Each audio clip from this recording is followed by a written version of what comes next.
Hi, I'm Allie Jackson Jolly. I'm here with senior writer Jabari Young. He is the lead editor for ForbesBLK and the editor and writer responsible for launching the inaugural ForbesBLK 50 list. Yeah. This Jabari, is weird welcome. Thanks for being here with us. I know. This is weird being on this side. But thank you for having me, Allie. I really appreciate it. Let me know if you want to switch at any time. I'll do it. So let me ask you, this is the who's list of wealth, power, and impact with respect to the Black community in America. But tell us about this list. What should we know? Why did you decide that this was the right time to launch this list? Well, first of all, happy holidays. I meant to say that to you off the top. And, I don't know if it's a time to ever do anything. It's a right time. It's the time that you feel it. And, you know as well as I do, like I wanted to do this in 2025. But, for those people who don't know, we had came out with the story about David Stewart becoming the richest Black American, and the feedback that we received, or at least I received, I know was just very personal. And it was, teachers of which reaching out, and just people this story touched people. They didn't know who he was, and then obviously, he surpassed, Robert Smith. So the reaction kind of prompted me to say, you know what, I know we sitting on this list idea, but let's fast forward it. And then, being in discussion with our chief content officer, Randall Lane, just about the way that it should be organized. And everything just kind of happened, really, really quick. And that made me, the David Stewart moment made me more happy that we were going to do it in 2024. But the original went back to, listen, I knew when we launched ForbesBLK, okay, we would get through the summits, but eventually it has to be a list to kind of put it on top. So the idea was circulating for a year and a half. It was just a matter of how you were going to do it, making sure that it was done the correct way from a community standpoint, making sure that it touched Forbes pillars, right? Because any brand you work for, you always want to make sure that it's a representation of that. So it couldn't just be any old list. It had to incorporate some type of wealth, right? Which is what we do best, talk about money. And it just kind of getting the brainstorming going, talking to colleagues, talking to yourself. And then, anytime you have that many ingredients and you put it in the mixer, something is going to come out of it. And so, that's what this list was. And again, it's about empowering the ecosystem.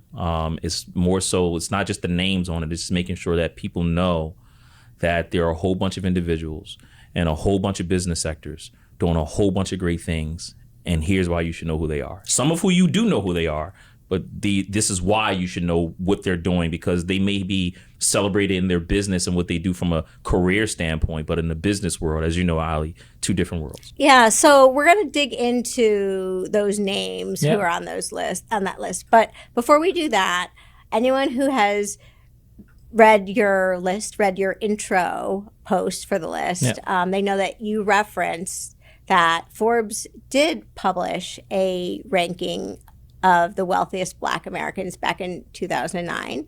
Forbes hasn't since published a list of the wealthiest Black people in America. Yeah.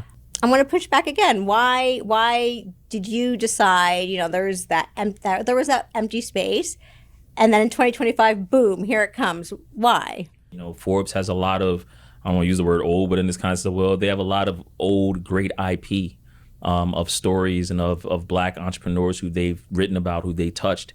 And, there's nothing wrong with, instead of always trying to break news and be the dude, there's nothing wrong with going back to revisit news that was once did and, which once published, and then going to revisit it, update it, publish it, see what's going on today that's relevant. And I think that 2009 list for me was the foundation of the wealth component, because the work was there. Barry Gordy was on that list. Tracy Maitland, an individual who made this list is on that list. And it's like, man, it'd be great to touch some of these people to find out what they're doing and where they are now. And some of that was done by former staff at Forbes, right? You go on and you're reading their old work. Nathan Vardy was a phenomenal writer, and I went and read a lot of his work. And so, you go back and look at all the stuff that was done, and you incorporate the work that was there. You incorporate that history into anything that you're doing today, and you feel like it's going to work. And so by incorporating that 2009 list and understanding what the pillars were there, looking at who made that list, Kobe Bryant, God bless his life, was on that list, the great Shaquille O'Neal, and then kind of saying, okay, we don't want everybody to make this list because we don't want to be a repeat, right? But let's use this as one of the foundations, so that way when you go to look at the ForbesBLK 50, hopefully 20 years from now, someone will look back and say, oh, this is where it started. And if they want to trace it even further, 2009 list is there. Yeah. So, all right, now let's dig into these names. Yeah. Some of these names are the who's who of the wealthiest Black Americans. Beyonce, whose net worth was reported by Forbes to be $760 million. Yeah. Tyler Perry, who became a billionaire in 2020, and tech founder Alex Karp, who is grew up in Philly, by the way. So there you go. Philly native tech founder Alex Karp. But there's some other folks who many people will never have heard of that made that list. Yeah. Talk to us about some of those surprises, some of those interesting people that you were happy to maybe unveil or discover for the readers that you think are some of the most powerful, wealthiest, most impactful Black Americans that no one's really writing about yet. Well, I mean, listen, one of them came to our conference, and Dr. Neil Youngblood, who's on that list. And I think we know how impactful he is and the work that he's doing and the lawsuit that he has and trying to understand where his generational wealth was, stolen, and so I think that's an impactful individual. And I think you can't ever mention his name enough because, he's doing some great work, and he has. And listen, if you go to trace the stories, they cut down, they shut down his block because, President Joe Biden used to come and visit him, right? That's Dr. Neil Youngblood on that list. And another guy I found very fascinating, it took me a minute to find him, was Tracy Maitland. The Avid, Capital Management, the president and founder there, who made his riches off of Wall Street through the era of convertible bonds, and understanding, how that worked. He sent me a book and understanding his firm and what made him successful. And so those are people. Calvin Butler, who is the, CEO of Exelon. And, that's the largest utility company in all the U.S. I mean, they service Philadelphia, Pico Energy's under them. I mean, Chicago, Maryland. I mean, another, individual who has nuclear plants on his radar, or under his jurisdiction. And so these are powerful individuals. I think we all know John Hope Bryant and the impact that he's had. But I mean, the $130 million that he received from Shopify, that's not easy. Well, Shopify is just not going to go around giving, oh, you want to do good? Great. Just give them all $100 million. No, you have to have a track record. You got to trust you. And these are individuals that I think you got to praise them as much as you possibly can because they're doing the real work. And they're setting great examples, and they're allowing young kids who may grow up in areas that, are disadvantaged to let them know, hey, you can choose a different route. Nothing against sports, nothing against entertainment. We love them. We love the individuals that do it, but there are a whole nother routes there. Jonathan Moody, largest Black architect firm in the U.S. His dad just, died, Kurt Moody, and he's an impactful individual. Right? I mean, he's taking over an architect firm that his dad built. Todd McDonald, Alden McDonald, I mean, the largest Black bank in all of the U.S. with the, Liberty Bank and Trust, right, down in New Orleans, right? I mean, Alden McDonald, his father started that bank from a trailer in 1972. It was a big, giant white trailer, and now look at it today, a bank that serves 11 states and $1 billion. I know assets. Now, that's small compared to the larger banks, but for the Black community, that's big, right? $1 billion, because people have to understand, in order to hold $1 billion, the government says that you have to have a certain amount of deposits. You have to have a ratio. You have to have a certain amount of capital there, right? And so people don't understand. Todd McDonald, he went out and raised the $30 million that was needed to hold that capital for that Liberty to cross that. It was very undercover stuff that was done during the pandemic, but that was the guy that went out and raised the money from the JP Morgans and the Wells Fargos of the world to make sure that his bank was now considered the largest Black bank in America. I think it's all business. I think it's all important individuals. Melissa Bradley and the work that she's doing with the 1863. She wants to grow $100 billion in wealth creation, right, by scaling new entrepreneurs, new generation of entrepreneurs, women, people of color, giving them the capital that they need, and not only giving them the capital, but scaling their business, allowing them to go from solopreneurs into real entrepreneurs, hiring people, right? And then think about the trickle down effect, Ali. You hire someone, they see what you're doing, and that person wants to turn into an entrepreneur. They go do it because they see you do it. It's the same Calvin Butler story, the same Chris Womack story. They've seen other people do it and they follow their path. I've seen other Black journalists do it, and I made me want to be a journalist. Sometimes it's about what you see, and it opens up a whole new world. This list is meant to provide that ecosystem and, just talk about people who may not get talked about on our platform as much, who may not get talked about on the general public's, the Instagram of the world. It may not go viral, but they deserve viral moments. And hopefully this is one. Yeah. And so I love that you talk about being seen and being heard. And, in this country, those from historically marginalized communities don't always feel like they are seen and heard. Yeah. And yet, you've launched this list. We've launched the list. I did not do this by myself. A team did this. A team of talented Forbes reporters, with your guidance, launched this list. We have a colleague, the chief impact officer at Forbes, who always says, you can't be what you can't see. Yeah. And I usually push back a little and say, well, it's hard to be what you can't see. That's right. Tell me about where you think this list will be in the future and how it will grow because of perhaps some Black business leaders and entrepreneurs may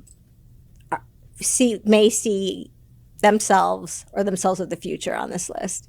You hope that one person can take that and the message gets spread. I hope word of mouth that people who talk about the list talk about it and reference it at the highest regard, talk about it and say, oh, Mr. Womack, Mr. Butler, Miss Bradley, Tyler, Mr. Perry, I found you out by looking. I know your story by looking. I know now, oh, that's how he did that, by looking at the ForbesBLK list, because those bios are written in a way where it's not just, hey, he did this, he made $1 million. No, it's like, hey, they found a passion for this. That person grew up in the Jim Crow South, right? It's not just allowing you to, it's giving you a glimpse of their story and hope that another person goes and they take that and they Google that individual and they go deeper. And that motivates them to be the next CEO of a utility company. But they say, hey, you know what? I want to top Tyler Perry. I want to open up a studio somewhere else. Right. I mean, you're just hoping to motivate people. We go to HBCU schools all the time. I was just down in Morgan State. Right. There are students in certain schools who still don't see it. And I feel when I walk in those classrooms, and we're talking post-pandemic, Ali, think about where we are after the pandemic. It's our job as journalists, it's my job while we're in this seat to make sure that the people who are doing it get the highest platform in the world to share their story. And hope that, as our former advisor Lynn Elmore said, that the public responsibility that we have, they can see what we're doing, take the message, run with it.